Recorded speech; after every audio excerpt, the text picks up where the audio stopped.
Class 8 math NCERT CBSE के book से exercise 14.4 का, ठीक है। 14.4 के क्वेश्चन नंबर 16 पे आ गए। 3x² by 3x² is equal to 0, ठीक है। तो इसमें क्या है, LHS में यदि हम देखते हैं तो 3x² बाई 3x² में क्या होगा, 3x² 1 जा 3x², यानी दोनों सेम टू सेम है, यानी इसका मतलब डिवाइड हो ही जाएगा और वैल्यू 1 आ जाएगा। वो RHS के इक्वल टू नहीं है, RHS में 0 है, हमारा वैल्यू 1 आया, ठीक है।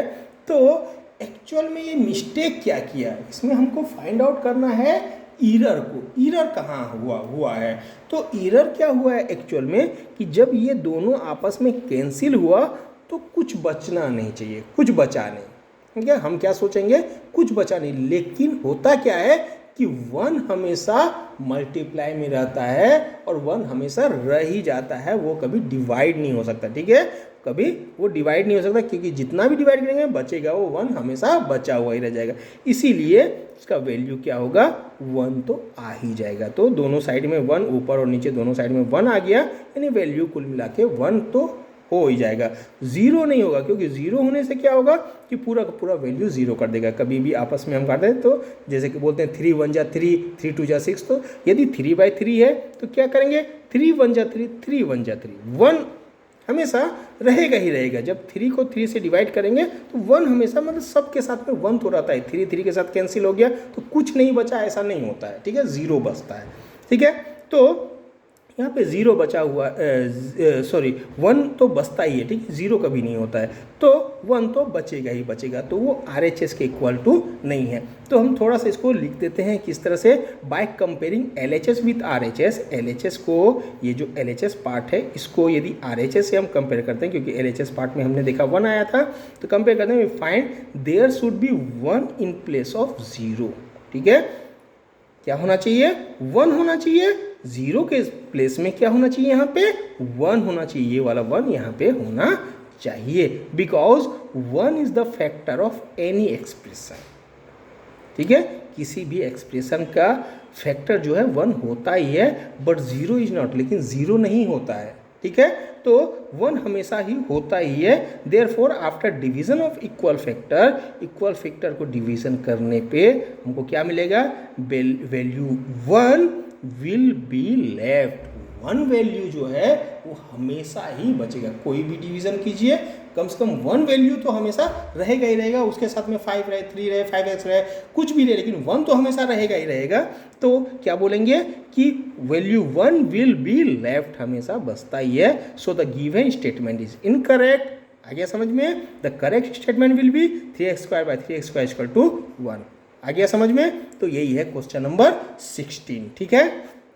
कोई ज़्यादा हार्ड है नहीं इसमें, सिर्फ हमको ईरर को फाइंड आउट करना है और उसको बाद में करेक्ट करना है। तो ईरर को फाइंड आउट इस तरह से किया, ये यहाँ से यहाँ तक आपने लिख दिया कि इन प्लेस ऑफ 0, तो बस हो गया। यहाँ इससे ज़्यादा और लिखने की ज़रूरत नहीं है, लेकिन थोड़ा सा इसलिए मैं लिख देता हूँ ताकि आपके दिमाग में रहे कि हाँ ये भी है। तो यदि ध्यान आएगा तो आप इसको लिख सकते हैं, नहीं ध्यान आएगा तो भले यहाँ तक भी आंसर तो यहीं पर RHS is not equal to RHS है, तो आंसर तो यहीं पे आ गया। लेकिन कभी कोई स्कूल डिमांड करता है कि नहीं आप एक्सप्रेस भी कीजिए, तो आप उस तरह से आप कर भी सकते हैं, ठीक है।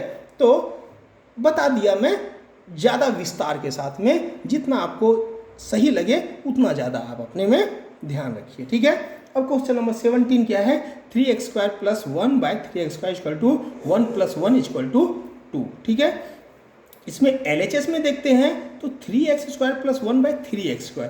अब ये क्या है, ये हमारा क्वेश्चन आया हुआ है ना 14.3 में, शायद हमने सॉल्व किया हुआ है कि इसमें क्या होता है कि यदि LHS में 2 टर्म है तो क्या होता है, हर एक टर्म के साथ में यदि न्यूमरेटर में 2 टर्म है तो हर एक टर्म के साथ में पूरा का पूरा डिनोमिनेटर, ठीक है, पूरा का पूरा डिनोमिनेटर चला जाता है, ठीक है। तो दोनों को मैंने अलग कर दिया, 3x को इधर लिख दिया, 1 को इधर लिख दिया, और इसके साथ में जो है नीचे का डिनोमिनेटर 3x² अकेला ही है, तो ये पूरा का पूरा जो है वो दोनों के साथ में चला जाएगा, इसके साथ में भी आ जाएगा और इसके साथ में भी आ जाएगा, ठीक है। तो ये क्या हुआ, सेम टू सेम यही हुआ कि 3x² + 1/3x² था, तो 3x के साथ में भी ये चला गया और 1 के साथ में भी ये चला गया, ठीक है। ये होता सिर्फ न्यूमरेटर के सभी टर्म के साथ चला जाता है। ऐसा ही कहानी डिनोमिनेटर में हो कि ज़्यादा 3-4 टर्म्स हो, तो ऐसा नहीं कि डिनोमिनेटर के हर एक टर्म के साथ में सारा न्यूमरेटर चला जाएगा, वो नहीं होता है, लेकिन न्यूमरेटर के लिए ऐसा होता है, ठीक है। तो 3x² और 3x² कैंसिल हो जाएगा, 1 हो जाएगा, प्लस 1/3x² का कुछ नहीं होगा, तो वैल्यू क्या आ जाएगा, 1 + 1/3x², ठीक है। ये पहला आ गया। मिडिल इक्वेशन देखते हैं तो 1 + 1 और 1 + 1 का वैल्यू 2 आता है। सेकेंड नंबर इक्वेशन दे दिए।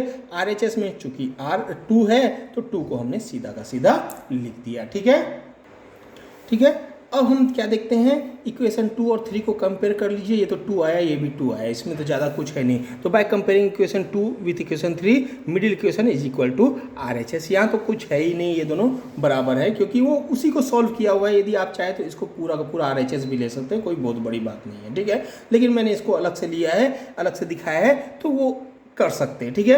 अब comparing equation 1 with equation 2 and 3, 1 को 2 और 3 के साथ जब आप इक्वेशन को कंपेयर करते हैं तो 2 और 3 तो इक्वल है, इसका मतलब LHS के साथ में, क्योंकि 1 जो है वो LHS है, तो LHS के साथ में मिडिल इक्वेशन भी इक्वल टू नहीं होगा और RHS भी इक्वल टू नहीं होगा, ठीक है, क्योंकि यहाँ पे 1 + 1/3x² आया है, जबकि यहाँ पे आया वैल्यू 2, यहाँ पे वैल्यू 2 आया, ये सेम टू सेम नहीं है, ठीक है।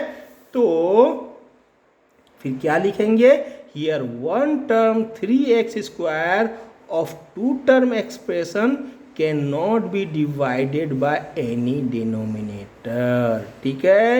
एक्चुअल में क्या होता है कि इसमें कोशिश इसने क्या किया है कि इसको इसके साथ कर दिया डिवाइड, ठीक है। 3x² 1 जा 3x², 3x² 1 जा 3x² हो गया 1, यहाँ भी हो गया 1, और ये 1 और 1 मिलकर 2 हो गया, यानी 1 + 1 हो गया और ये 2 हो गया।